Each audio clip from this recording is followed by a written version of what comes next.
Welcome to this week's Sunday morning rant, which is not on Sunday and it's not in the morning.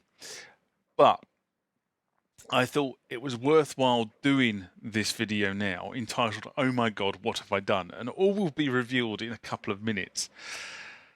Firstly, Parish Notices. If you haven't subscribed to the channel, hit the subscribe icon. If you want to be notified when content like this hits the channel, it's the bell icon for you.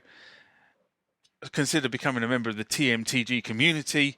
The Patreon address is down below there, as are the Instagram feeds and the Facebook tags. Go subscribe over there because that's where all the other notices arrive. But now back to the video. So why is this video called Oh My God, What Have I Done? All will be explained very shortly. And if you hear some wind noises, it's because it's a lovely day out there, but the wind is just whipping around the workshop. So I apologise for whistling noises. It's not me intentionally whistling. It is actually the inclement weather. Anyway, why is this oh my God? Well, those of you who watch the channel on a regular basis know that I acquired 2 drum machines relatively recently, and I haven't really done much with them. They've actually been sitting in their boxes waiting for me to clean them.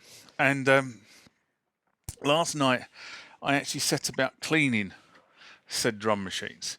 Now this one, which is the R8, actually wasn't in too bad a condition, and actually, although a lot of dirt and what grime was actually on the machine itself, it didn't take an awful lot to just sort of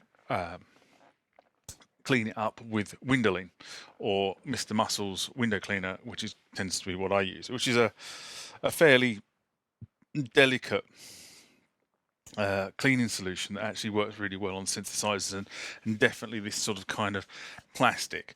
Now this is I don't know what you would call this, but this is some sort of material that's been put onto the plastic after manufacture, and then the decals effectively have been screen printed onto it after that.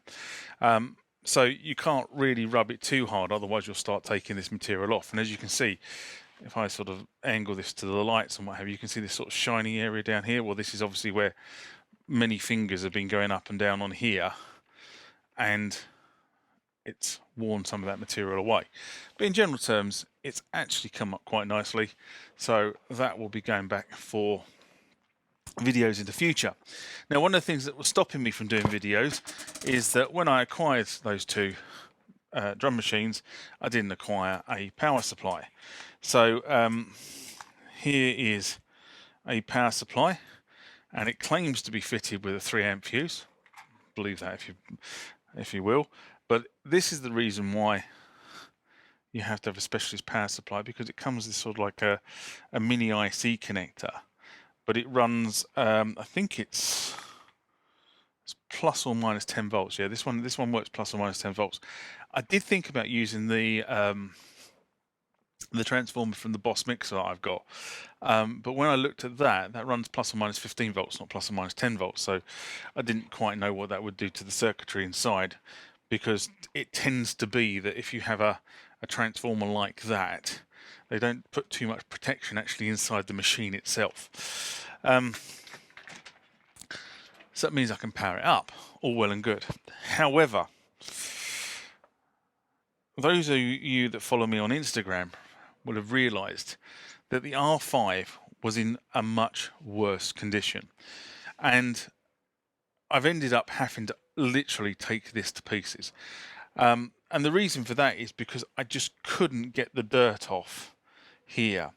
And as you can see, the material that was on this machine has all but gone. I mean, this one's really been in the wars. I'm not going to be keeping this machine, I have to be honest and say it's going to be sort of sold. So if anyone wants an R5, they want to drop me a PM and we can talk about how much it will be sold for. But it will be properly cleaned, and it actually is nice and clean now. I mean, it's none of the sort of the dirt and grime that was on this thing is left on it now. It's been properly cleaned. it doesn't look particularly good, because that's kind of what's happened. And as you can see, like the Roland emblem there, that's all gone because of the abuse. And you can see here, sort of the Human Rhythm Composer is not particularly well. Most of the decals on this top line have gone. It's seen better days, shall we say. But oh my God, what have we done? In order to actually clean this properly, I've had to take it to pieces. And I wasn't intending to take it to pieces, but while I've got it in pieces, I thought it's probably worthwhile showing this to camera. So that is the case and the moulding. Okay, so that's what it looks like. Sitting underneath that are the buttons. And I've got the buttons. Okay, so that is the pads. So the strike pads there, which are slightly more industrial than your normal buttons. So that's the block of pads, effectively with this sort of honeycomb grid at the back of them, and that pops into there. Not that way around, that way around, like so. Okay, so they've been properly cleaned. They were put in the washing up liquid last night and have now thoroughly dried out, as has this. It was utterly filthy, which is effectively the button bar that goes through there. So all these buttons here, this thing here kind of slots through there. Okay, slightly different. It's not expected to take the same sort of abuse as these buttons are, so therefore it's this sort of plastic rubber membrane style with contacts on the back. And actually all the contacts on the back, I've had a good look at these, and these actually all seem to be fairly good. And then we have the LCD screen. There, one LCD screen, which again, there's a little piece of plastic here that shields it, but that effectively pops in there.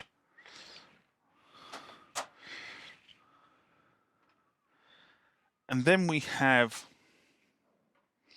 the contacts and the pickups. Now, for the buttons that are designed to take abuse, effectively what happens is you get the button, and then you have this contact pad that sits underneath it like that, and then you have this piece of metal that sits behind it. That's how it sort of reinforces the constant banging of these pads, and that's how it's put together. A little ribbon connector comes out there and goes into the main motherboard. But when I took this to pieces yesterday, this plastic, it's kind of more rubberized than plastic membrane, was utterly filthy. I mean, it was black. You know, it wasn't just dirt, it was black. I don't know what's gone on with this drum machine. I mean, as I say, it's been in the wars. I think it's probably been mistreated over the years. But there's nothing actually, in terms of workability, there's nothing wrong with it. But that was filthy. That's now been all cleaned up, as you can see. You can see all the contacts. You know, that's what it looks like inside. So that was kind of the insides of this. There's one more board. Where's the other board? I'm missing. That's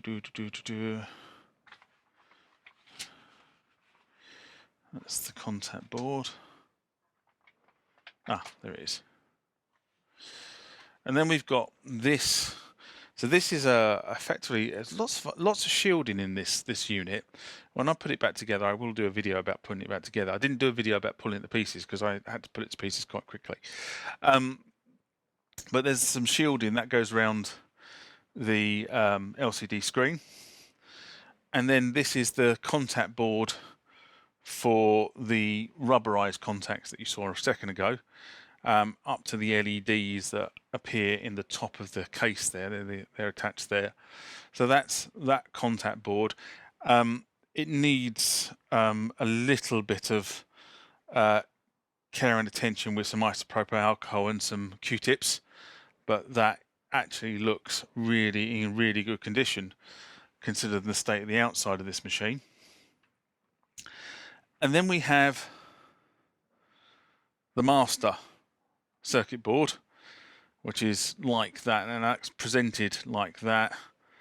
and there is all the Roland chips, etc. So one of the things I will be doing while this machine is in pieces is I will be putting a new, is this a 32? Yes, this is a 32 CR2032 battery in it. And again, I've just given this a tertiary clean, but I don't want to do too much on it because I will start taking off some of the black lacquer. But in general terms, the actual inside, apart from the sort of the case and that first layer, the actual rest of this looks actually in remarkably good condition, given the abuse it looked like on the outside. One thing I will do very, very quickly is I'll go over the joints on the outputs. They're the individual outputs there. So they're all the jacks, 1/4-inch jacks for the individual outputs. I will quickly put a soldering iron over those because a couple of those look like they might just need a quick touch with a soldering iron and a little bit of solder. But other than that, as I say, this is in pretty good condition. So, as I say, I wanted to kind of do this video while it was all on the bench like that, so you guys could see what was inside the R5. And then I'll put it back together, and as I say, I'll make sure it works, and then somebody out there may want to take it off their hands. It is a perfectly serviceable drum machine. It's from the Human Drummer range, and as I say, I wasn't aware the R5 was in production. I knew about the R8, but I wasn't aware the R5 was in production, so it was a nice surprise when I was offered the R8 and I got the R5 as well. Anyway, that's all I wanted to say this week. Live long and prosper, and don't take things to pieces. Catch you next time. Bye-bye.